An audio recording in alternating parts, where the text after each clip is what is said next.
Hey guys, McJeffries here, and welcome back to the McJeffries Network on OpenTTD. And we start here at Rindingstone Junction, which is the current terminus of both the main line out of GSG and also the branch line that we built in the last episode. Now, these 4 bridges here are going to be utilised today, but I just want to talk you through the plan first of all, because I've had a bit of a snag. I was looking forward to this being a really long electrified main line going all the way through the country from the very south, well, I say from the very south, from the central Guard City area all the way to the very north. However, if I go here to New Chonningwell and carry on going a little bit north, oh dear, we've reached the end of the map. But that's fine, because I've now got it turning east, and our new current terminus is going to be here at Benway, but eventually we're going to keep extending this way. And I think we're going to go right the way over to the northeast corner, up here to Qfield, which I probably should plan out right now. And in fact, I think I will plan out right now. So it's this one. This is the plan. It's not going to be built today, this little section here, but it will be planned. And that's crucial, because I like the way this series is going. And I like the main lines we've got. I like the fact that they have conclusions. One of the things I disliked about the last series, or the last map in the series, was the fact that certain main lines just ended. They didn't really go anywhere.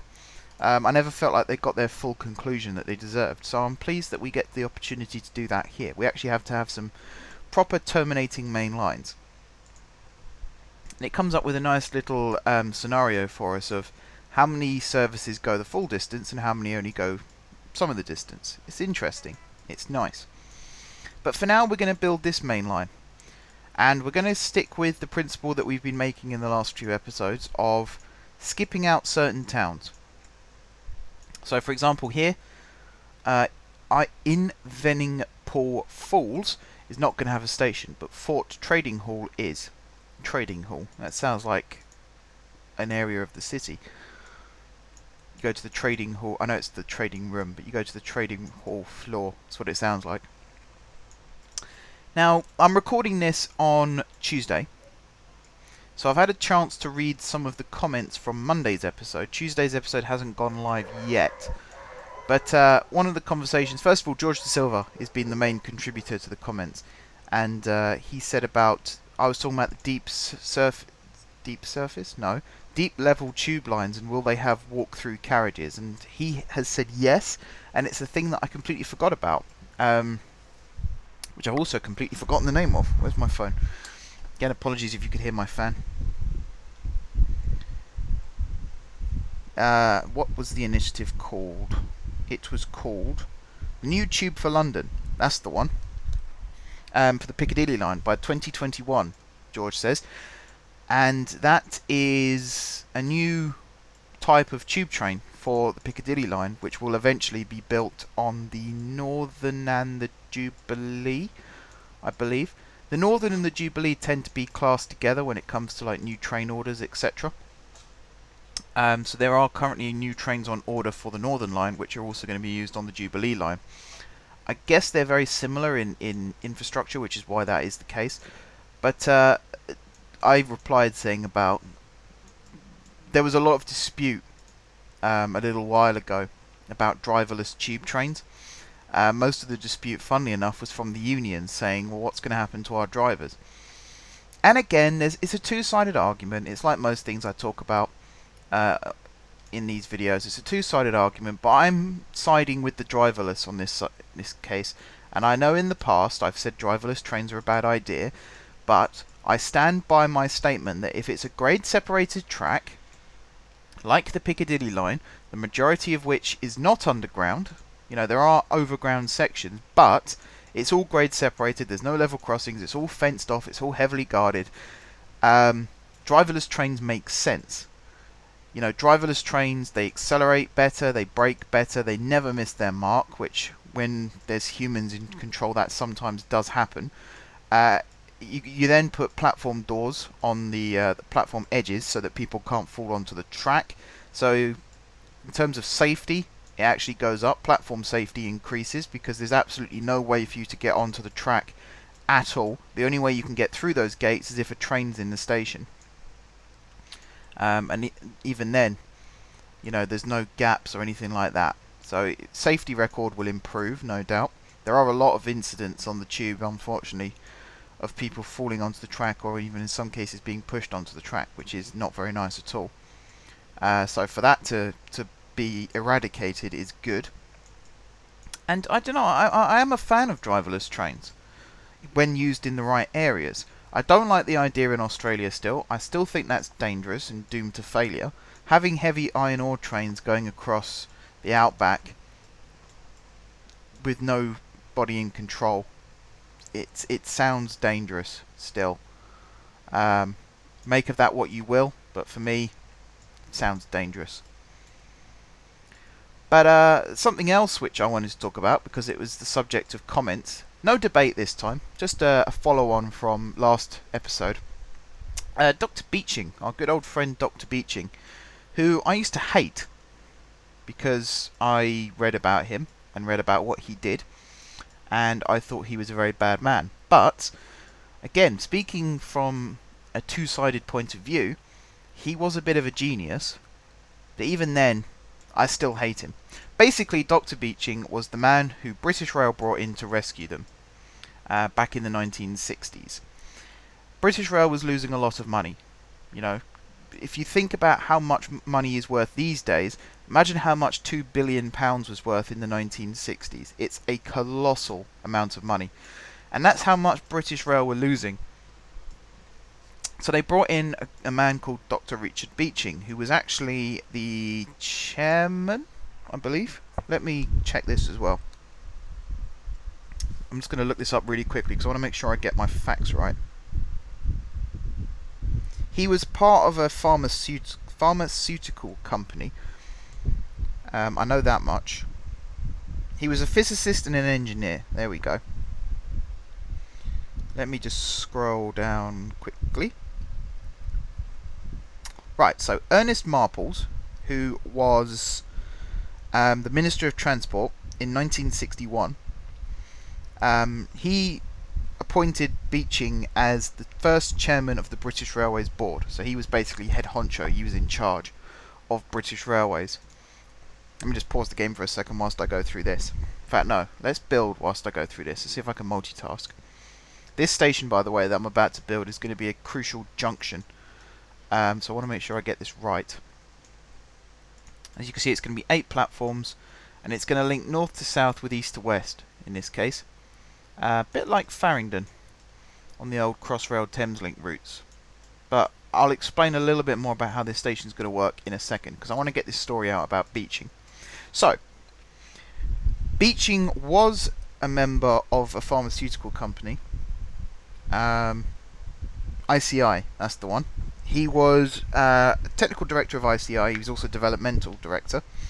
He became British Railways chairman, and at this point I don't need to look it up anymore because I pretty much know the story. Part of his job was to try and cut costs. So he wrote a report which became known as the Beeching Report. Its official title was a lot longer and mouthier than that, but I can't remember exactly what it was. It was something like the future-proofing of British Railways. It was along those lines. It was the kind of report title you'd expect a government to produce type of thing. It was very, very official, very snooty. But the basic gist of the report was he recommended that a lot of lines to be shut, to be closed, to cease operation. Now, I've said in the comments that I know that some of the information was falsified. That's not 100% true. I do know for a fact that a lot of people were outraged by the way the data was taken. And if you hear me out on this one, because it sounds a bit confusing to start with, but basically the way the data was taken was people with clipboards standing on platforms counting the number of people getting on and off trains. You know, there were no laser counters back in the 60s. There were no infrared counters like you find these days. It was basically someone standing there with a clipboard and a clicker documenting how many people got on and off each train as it arrived. And this was done pretty much every station across the country that was under question. So the majority of British branch lines were manned by these people, and even some mainline stations. For example, one of the victims of the beaching report was the Great Central Railway, or the Great Central Main Line, which ran from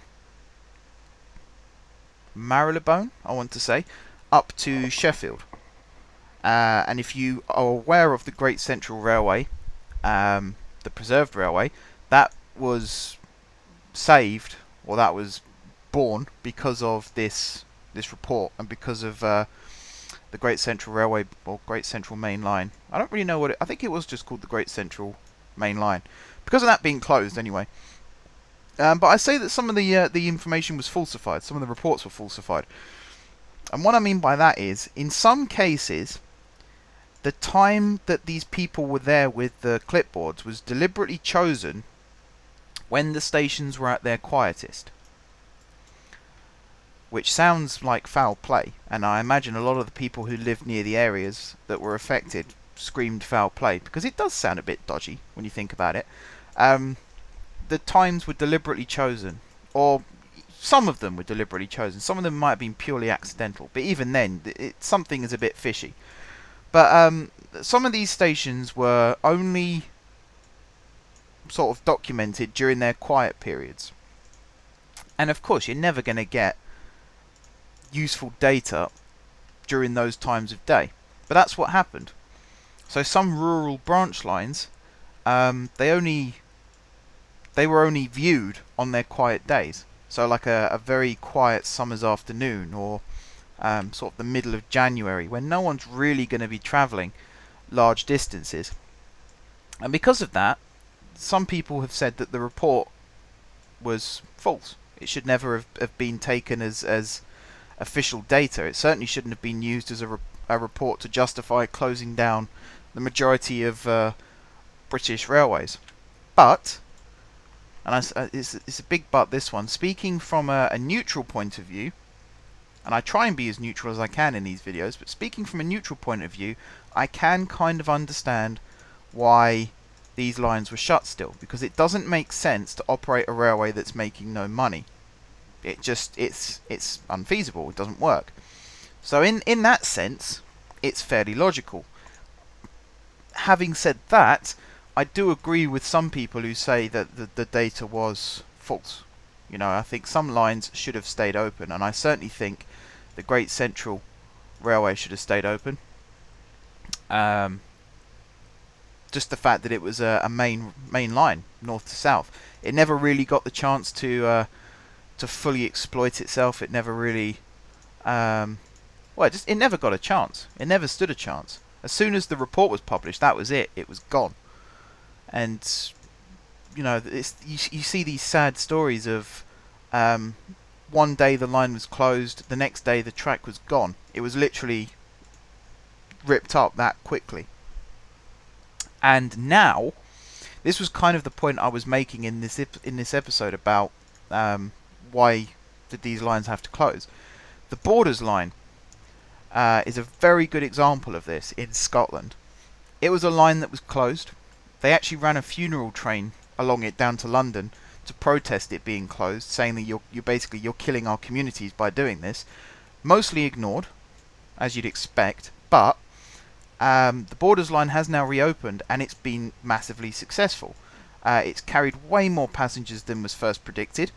The costs were a little bit more than they perhaps should have been, but they're already talking about extending it along the full length of the original route, which is good news, really, when you think about it. It's very good news.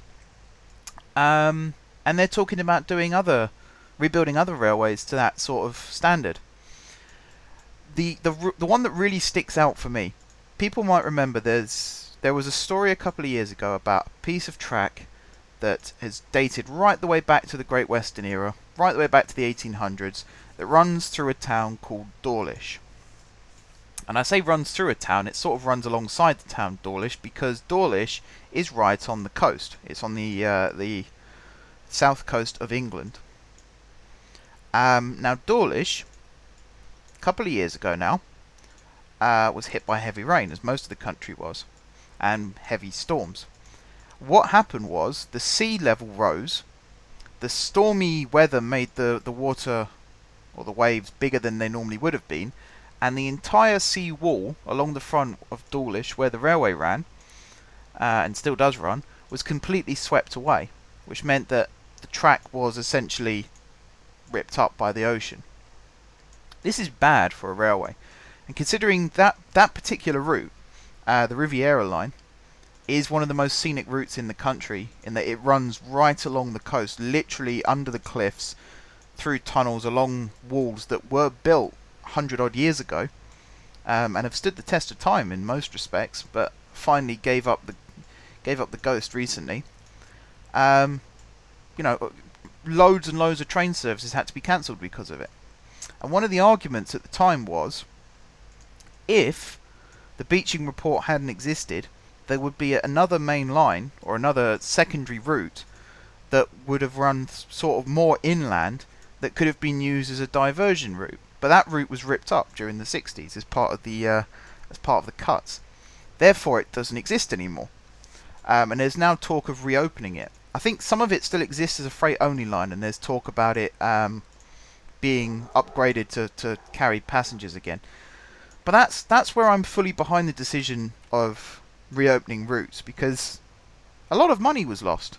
A lot of trains were cancelled, a lot of money was lost. People were stranded down in Cornwall and Devon because they couldn't get home. There were no trains running. And it's not just a simple case of driving home, because it's several hundred miles. England is actually a lot bigger than you think when you're trying to drive it, believe me. It can take up to, okay, for an American this is nothing, but for a European this is still a considerable length of time. To drive from London up to Edinburgh is about 8 hours, I would say, on a pretty average day. You could probably get it in about 5 or so. My experiences have always been bad travelling up north. As I've said before, my dad's from up Newcastle way, and whenever we've driven up there, it's taken us about 7 hours. When you fly up there, which we have done twice, just because it is easier. I don't particularly like flying short distances like that. I feel a bit guilty afterwards. But it takes 40 minutes. You're literally in the air. They have just enough time to give you a drink, and then you land again. So flying is actually a pretty good way of getting from the south to the north, but it's not very environmentally friendly, which is why I prefer taking the train, if anything, because it's more environmentally friendly than driving and flying, and you do actually get to see some nice scenery. But the point I'm trying to make is, some of these routes were closed falsely. They were closed from an economic viewpoint, not necessarily from a practical viewpoint. So this main line that could have been used as a diversion route, maybe no one anticipated back in the 60s that this kind of storm would happen, and that not bridges, what am I talking about? And sea walls would be lost. But even then, you should sort of be thinking about diversion routes in case there's engineering works or anything like that. Any reason why there will be line closures, and that just didn't seem to occur back then. The Great Central Main Line is also one that could have stayed open. There is the Midland Main Line, which runs through Loughborough, which is where the Great Central Railway is. They're currently trying to... did not want to do that. They're currently trying to raise money to actually rebuild the bridge over the Midland Main Line at Loughborough and create what would be Britain's longest preserved railway, which I think is very, very, very good news. There's two Great Central Railways. There's the Great Central Railway, the GCR, and then there's the GCR open bracket N close bracket, which is the Great Central Railway Nottingham. Their goal, both lines' goal, is to reconnect into one Great Central Railway. Currently, Great Central Railway Nottingham has a mainline connection at Loughborough and runs, I believe, up to Nottingham currently. Or the plan is to extend to Nottingham once the gap has been bridged. I think it's quite a cool name as well for the project. They've called it Bridging the Gap, which sounds really like meh. But then that is literally what they're trying to do. They're trying to bridge the gap. There was a bridge that used to be over the Middle and Main Line, and it existed for a very long time after the Great Central Railway went. But then in the 1980s, they built a chord onto what is now the Great Central Railway Nottingham, and in order to get the embankment built to build this rail chord, they demolished the bridge, and they took the embankments away from the sides of the bridge, which is what they're now trying to put back. They've got the bridge seems to all be ready to go, the funding is pretty much in place, and I really hope that they get this done as soon as possible, because it's going to be fantastic when it's finished. The Great Central Railway is Britain's only preserved double track railway as well. There are small sections of other preserved railways that you could argue are double tracked, but this one runs double track for the majority of its journey, which is why it holds the record. If they finish the bridging the gap, or when they finish, because it very much looks like it's going to go ahead, when they finish, it will connect Leicester to Nottingham. So it will also be a preserved railway that serves two main cities in the UK, which again I think is a first. I can't think of any others that do that. So it's almost at the standards of the Liverpool-Manchester Railway of the preserved scene, connecting two cities together for the first time on a preserved railway. It's really exciting to see that even in this day and age, the heritage movement is gaining momentum. You'd think in the 21st century it would die down a little bit, but actually the nostalgia reasons is one of the nostalgia factor, I should say, is one of the main reasons why this is still successful. I like going to preserved railways. I wasn't around in the 60s and 70s, and before then, you know, I didn't get to experience these railways when they actually existed as proper mainline railways, and I'm quite sad about that. You know, I get a little jealous in some cases of people who did actually experience it, because it sounds like train travel, especially back then, sounds like it was a really, really fun thing to do. Well, not fun. I know loads of people used to complain about British Rail, and it wasn't particularly well run. So that's not the right phrase at all. But it sounds like a lot of people still reminisce about what it was like travelling on these trains all the way back then. So it's you know, it is a bygone era, and it's gone. It is literally gone. It's never going to come back now, which is unfortunate. But the memories are still there, and the preserved railway helps to keep those memories alive. You know, if you go to places like the West Somerset Railway, the Severn Valley Railway, the Bluebell Railway, which is one of my personal favourites, I'd say my absolute favourites. I grew up on the Severn Valley, basically. That's where we used to go all the time for family trips. So my fondest memories are of the Severn Valley. But in recent years, I've grown very fond of the West Somerset Railway and the Nene Valley, which is probably the closest big league preserved railway. There is the big league, as it were. They're called the Premiership Railways because they have like mainline connections and they carry the most and they're the longest, etc.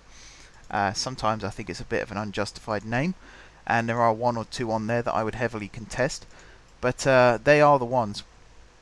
The Isle of Wight Steam Railway as well is a fantastic one that I used to love going to. Wish I could go back to at some point actually, because it is a very nice railway. So if you're in England and you're looking for something to do, try a preserved railway. You could surprise yourself. The fact that you're watching this video tells me that you like railways or you like transport companies. Go check out a preserved railway. They are really, really good. You really get to experience what life was like back in those eras. And some railways, like the Great Central Railway, they actually do wartime weekends, so you get to experience what it was like during the war on these railways. Railways played a big part in us winning World War II, and I'm sure most people would know that already and don't need me to tell you. But yeah, they played a huge part in us winning World War II. Carrying wounded soldiers, evacuating children from big cities. It was a massive effort, and the railways. It's one of the reasons why British Railways ended up losing so much money, because by the end of the war, the railway system in Britain was totally broken. You know, we were using 1800s infrastructure to try and support what was fastly becoming a 21st century nation, even back in the 1940s. And we had the choice of, do we electrify and progress forwards, or do we keep with what we've got? And the choice was made to keep with what we've got, which is why, in terms of Europe, we are so far behind everybody else, because we chose not to electrify our railways straight away. That didn't happen until sort of the 60s through to the 80s. We chose not to upgrade to diesels until the 60s. We chose not to do a lot of things until the 60s at least. And that set us back quite a long way, which is one of the reasons why we are so far behind the rest of Europe. We're struggling to catch up. But we are getting there, very slowly. We are getting there. It takes its time, but it is happening. Let me just count this out a second. 1, 2, 3, 4, 5, 6, 7, 8, 9, 10. You go there. Which means this one goes there. I can do these ones now. Good, good. And 1, 2, 3, 4, 5, 6. So yeah, the beaching report was the best thing for the country. It saved British Rail. It was the worst thing for the country, for communities around the country, but it was the best thing for British Rail, which was a government-funded business. It was privatised. It wasn't privatised. It was nationalised. I always get those two mixed up, and I really don't know why, because the clue is in the name as to what they are. Privatisation is when a company becomes private. So, for example, British Rail doesn't exist anymore. Or it sort of exists in small little buildings still around the country that own certain parts of the national network. But the majority of what was once British Rail is now privatised. Network Rail maintain the track, but you have franchises such as Virgin East Coast and Virgin West Coast, which is just called Virgin Trains, I believe.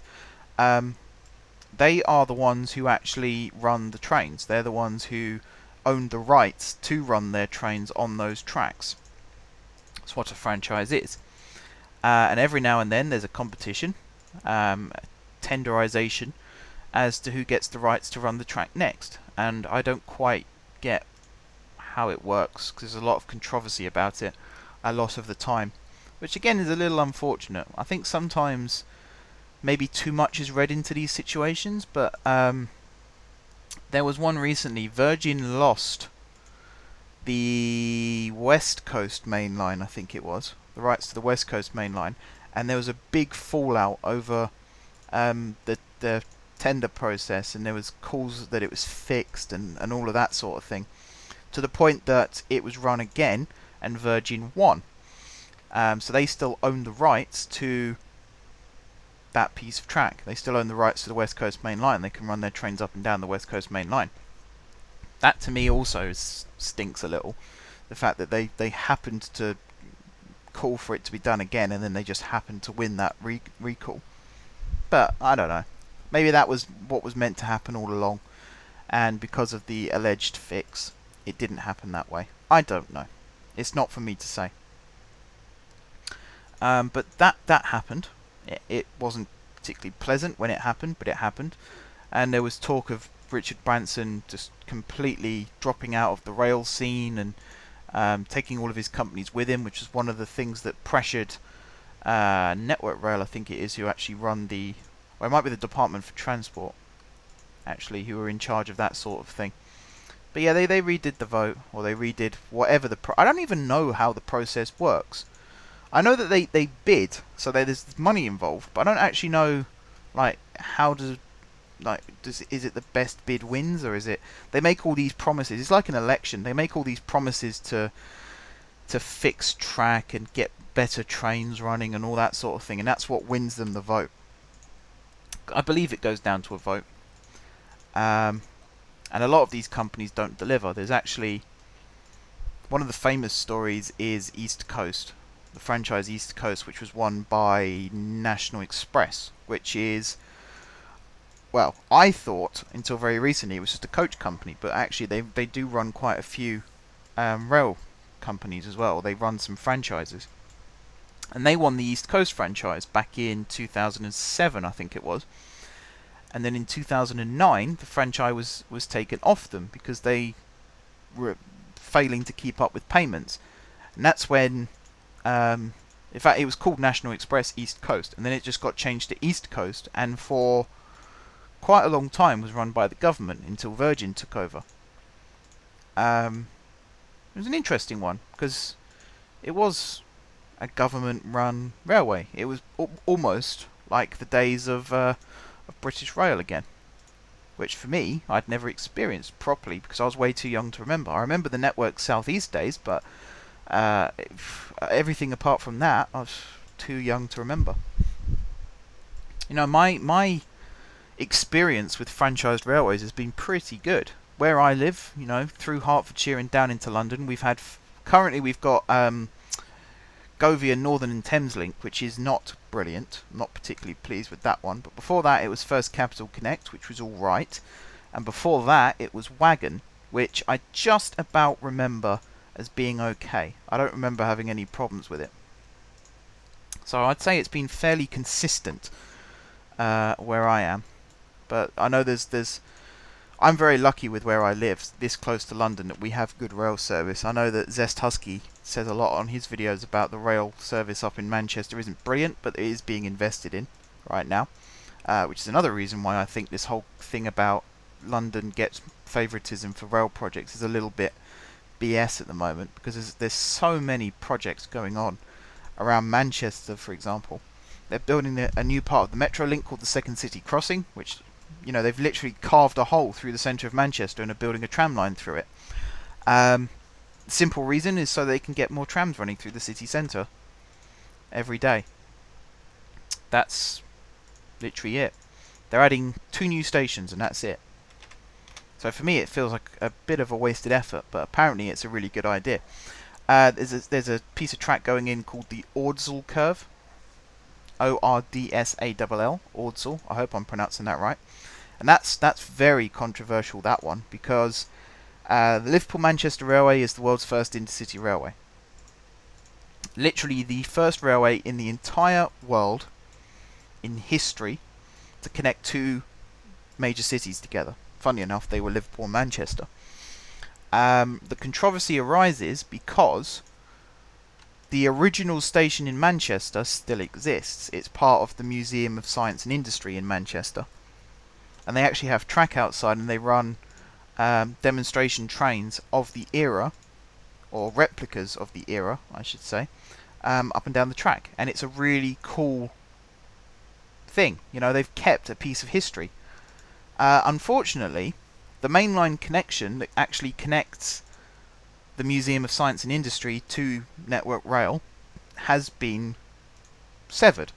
And the reason it's been severed is because of this new chord being built, which makes it easier for trains to get from Manchester Piccadilly to Manchester Victoria and beyond.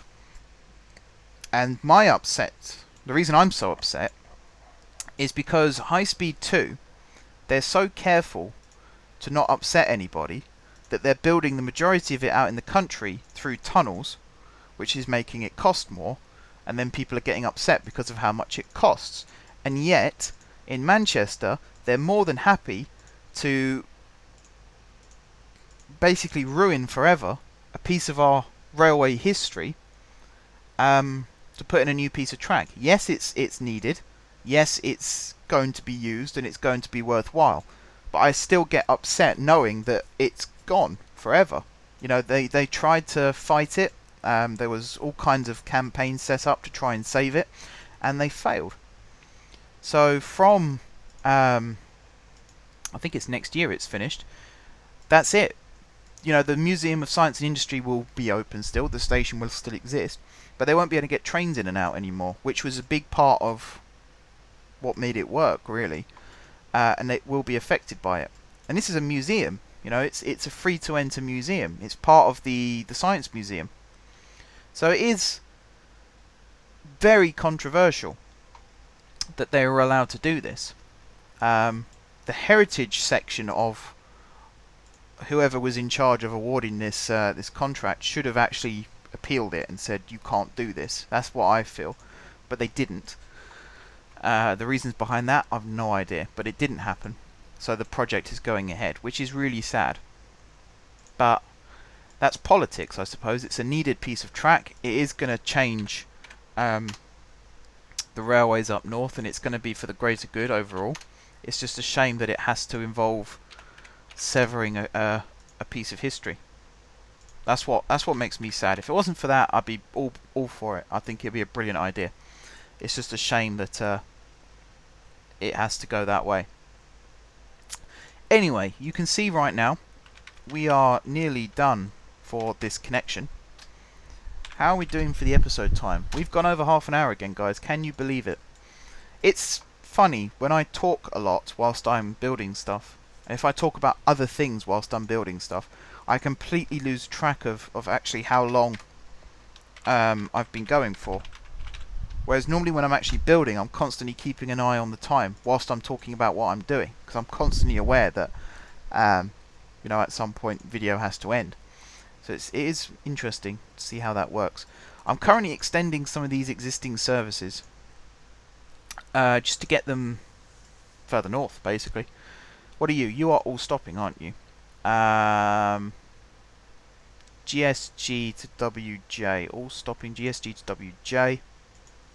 Yep, I'm just checking I've got the first one in the queue. Oh, I forgot to autofill this timetable. You, sir. Autofill on your next journey. Okie dokie, right.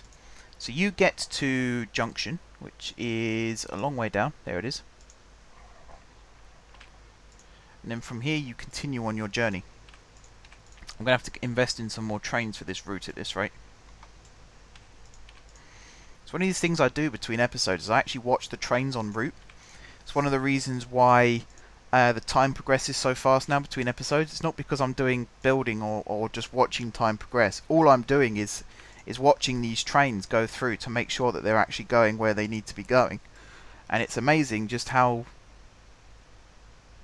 you know, just how different... Now hang on, let me get this right. It's amazing to think how much time progresses just by sitting and watching trains go on their route and surveying them and making sure they're going where they should be going. It's astounding, really. You'll notice I'm doing some rebuilding work here. What I want it to be is so that there's no areas where there's loads of trains crossing one another. So we're going to have the arrivals on this side. Let's see. You and you go away. Right, so the arrivals will be on this side, and these two will be on this side as well. And then these two and these two will cut back a little bit. This needs to come across like this. This needs to come across like this. This one here is going to come underneath. Wait, that's not right. These two are going to come underneath. So let's get rid of these two as well really quickly. These two are going to come underneath. 1, 2. There. This one to there. And then these are going to join up side by side. Like that. Yep, that's good. So now I'll get rid of this and I'll get rid of this. These are going to run side by side for a little bit. And then they're going to start turning to head south, where they will remain side by side. And this is just so that we don't have this become a bottleneck with loads of trains queuing up to cross one another. As I say, this is going to be a crucial interchange between north, south and east, west. So I want to make sure that I get it right between north, south and east and west, so that we don't end up with loads of train queues. Because that is a nightmare when that happens. It's one of the mistakes, again, that I made in the last map. Which, really, I could have fixed it, but I was at a stage where I wanted to move on anyway, and I was looking for excuses to move on. And that fell very nicely into my lap, was, oh, this is now broken. oh dear, what am I going to do, kind of thing. And then it was, oh, I know, I'll start again. So yeah, I admit it, I was looking for reasons to start again, but I didn't deliberately jeopardize the old map. It just happened to already be in that state. I promise. Anyway, that's now fixed that. My TV's trying to turn off. Let me fix that. There we go. Right, so before I carry on with this line, I need to do this side as well. So these two, let's get rid of this and this. These two lines come in from here, or they leave from here, I should say, because this is actually the departure lines. And there we go. Right, let's make sure that these are all signalled again. Make sure these are all signalled again. Right, there we go. And then take this down to 7. Make sure this is all signalled again. Get rid of this. There we go. And then pop that there. This is going to be a 110 viaduct. This is going to be a 130 truss. That's going to go like that. And then you are going to come down to there. You are going to come down to there. And then these two are going to meet up with it like so. Alright, that's that done. So now we've gone to Cunningwell Ridge Interchange, which I'm not too happy with the ridge part of this name, so I'm going to get rid of it. Which means this is going to be just Cunningwell Interchange. There we are. So then from Cunningwell Interchange, you then stop twice at Sartborough. Then you stop twice at Gredingworth. And then you stop twice at Plunningston. Then you Choningwell. The advantage of this then is you can actually now have trains going from GSG to the west as well from here, which is actually a benefit in some ways. Certainly means the routes last longer. Obviously the all stoppers are not going to go that far, but the express trains, I feel like the express trains, we're still waiting for a route where they can really stretch their wheels. I still feel like they're quite limited. So this station here is going to be a key part of making that successful. It's got a very Reading-ish look to it now as well with the flyovers. It's one of the projects on the West Coast Main Line was to update Reading Station, so that tracks aren't necessarily crossing over each other on flat sections anymore. They're actually crossing over at grade separated rather than at grade. And it's made a huge improvement to my knowledge. I haven't seen anything that says it was a failure, so I assume that it turned out to be quite good. But that just about does it for today, guys. We are finished for another episode. 45 minutes this is going to be, probably, by the time it's finished. But I'm quite happy with this. Next episode, we're going to complete this main line. So we're actually going to go all the way up, across here, and we're going to finish at Qfield. And then we're going to start reviewing some of these all-stopping services. The Express, obviously, is going to go from GSG all the way up to Qfield, but the all-stopping is not going to go all that way. I'm thinking, and I'm just following this track back again so I don't get lost, I'm thinking of having some of the all-stoppers, especially the ones from the south, terminate here at Huntingwell Junction. Maybe build some new terminus platforms off to the side. And another flyover or dive under or something like that. I think a dive under there, actually underneath the track there would be good. And then have some other services that terminate a little bit further up or a little bit further back, depending on demand. And then we're going to start finishing this line off, which you can see I've already started working on. And if for some reason, oh, that's the Guard City Limits, isn't it? Forgot about that. Which this track actually goes outside of. I think I knew that at the time, though, otherwise I wouldn't have built it. But yeah, we're going to start with this main line, and we're actually going to build a connection between this main line and the other main line at, you've guessed it, Cunningwell. But that's going to come quite a long way into the future, I imagine, by the time we get to that stage. But for now, guys, I am going to end it here. So thank you very much once again for watching. If you haven't subscribed to my channel, be sure to click the subscribe button. If you have already subscribed to my channel, thank you guys for your continued support. Don't forget to leave a like if you enjoyed the video, and of course if you're enjoying the series. Drop some comments down below for ideas for future episodes and for future conversational topics as well, because I'm starting to run out of my own ideas, so I could do with some input from you guys. And until next time, I will see you soon.